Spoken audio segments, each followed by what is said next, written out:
Sok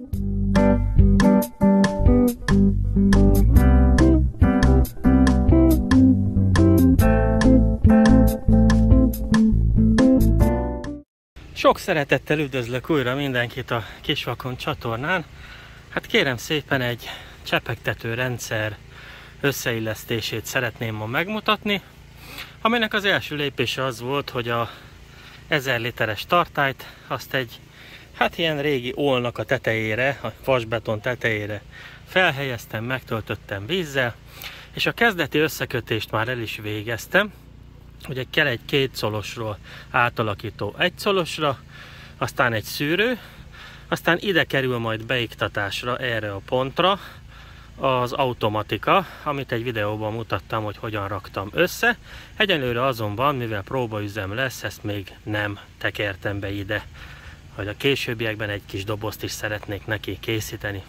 A szűrő nagyon fontos az algák miatt, és pont emiatt nagyon fontos még valami, hogy ezt a tartályt, ezt kérem szépen be kell vonni úgy, hogy a fény ne tudjon belejutni, mert ha a fény belejut, akkor az algák kérem szépen teremnek, és ez nem jó senkinek. Megmutatom, mivel vonom be.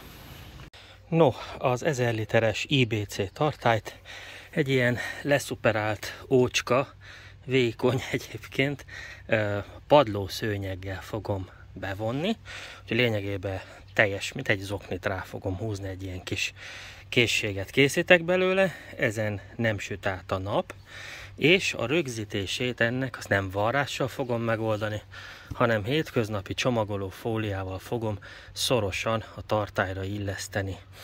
Arra kell ügyelni, hogy a víz beömlő és a víz kiömlő is valamiféle takarás kapjon, mert egy icipici fény is elég ahhoz, hogy beinduljanak az algák. Nagy gyaníthatóan nem a legszebb alkotás a földkerekén, de a fény nem jut be. Na most az IBC tartályról leömlő víz ebbe az 1 colos műanyag csőbe kerül bele. Erről jönnek a leágazások, amik maguk az öntöző szalagok. Én most szalagot használok, persze nem csak szalag van, más is lehet használni, de hát a szalag a legolcsóbb. Én ezt választottam. Ahhoz, hogy a szalagokat be tudjuk kötni, ahhoz ilyen kis csapokat használunk. Mindegyik csap ebbe a csőbe kell beleilleszkedjen. Egy ilyen szilikon alkatrész segítségével. Ehhez fúrnunk kell egy lukat a csőre. Erre kapható egy eszköz, ez az a bizonyos eszköz, amivel lukat tudunk fúrni a vízcsőre. Maga a fúrás, hát ez nem a legjobb féle fúrófej, kicsit hosszabb kellene legyen a középső megvezetője, de hát ez most ilyen. Úgy kell működjön, hogy erősen rá kell nyomni a csőre, hogy nehogy elmozduljon.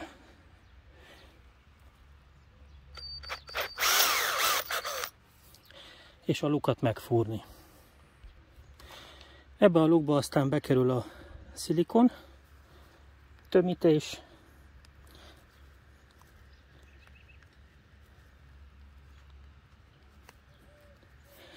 és ebbe aztán a csap.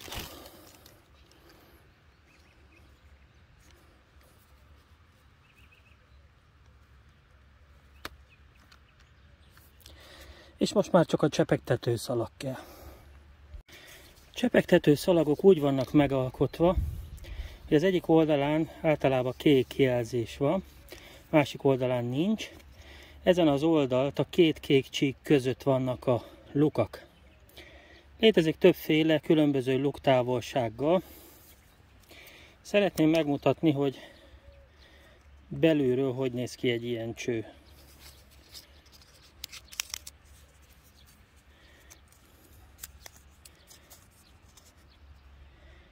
Tehát a kék csík oldalán belül van egy ilyen merevítés, és ebbe vannak létrehozva lényegében a lukak. A rögzítése a csapra pofon egyszerű.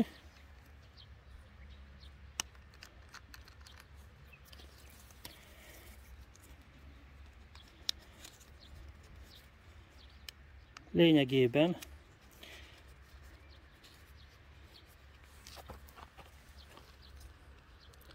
ráhúzzuk a csövet a csapra, és aztán a csavarra rögzítjük.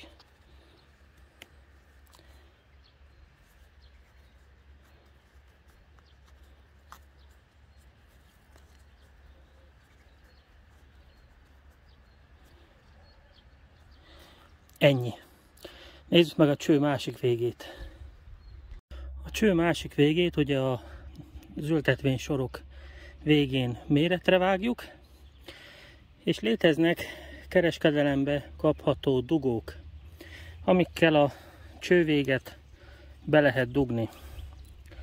Ennek van előnye is, van hátránya is, tehát ezt így bele lehetne dugni és ledugaszolni vele. Az előnye az, hogy hát végképp egyszerű a dolog. Hátránya az, hogy egyrészt pénzbe kerül, másrészt egy idő után belegyógyul, és elég nehéz kihúzni a cső végéből. Viszont, ugyebár az IBC tartályt fénytől védjük, és ezzel az algásodást meggátoljuk, azért baktériumok jelennek meg benne, és ettől egy idő után a csövekben egy ilyen kocsonyás, sűrű, bakteriális anyag jelenik meg, ami idővel eltömíti a csövet. Ezért érdemes mondjuk havonta egyszer kibontani a csővégeket, és egy kicsit átfolyatni, hogy kimossuk a csőből ezeket a bizonyos baktérium szmötyiket. Dugó esetén, mivel nem a legegyszerűbb mindig kihúzni belőle, ez egy kicsit nehézkes, ezért a legtöbben a csővégeket úgy szokták lezárni, hogy egész egyszerűen elvégeznek rajta 2-3 visszatűrést,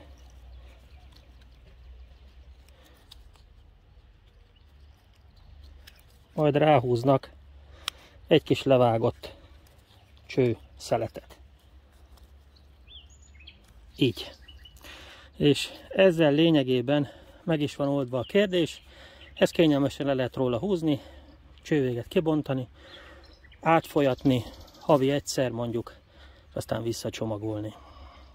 És ha minden messze van kötve, már csak a csapot kell megnyitni. Hát nagyjából ennyi lett volna, röviden, tömören. Annyira kell ügyelni, ha esetleg valakinek domboldalon vagy dőlve van a kertje, hogy a központi cső az mindig a magasabbik részen legyen, ne a csöpögtető szalag legyen a magasabbik részen. Ugyanis ha kiszárad a belseje, akkor könnyen eltömődik. Ugye kicsapódnak a vízből az ásványi anyagok. Tehát arra törekedjünk, hogy a központi cső, amiről ugye az elágazások vannak, az legyen a legmagasabb ponton. Ennyi lett volna, köszönöm a megtisztelő figyelmet, mindenkinek jó munkát kívánok!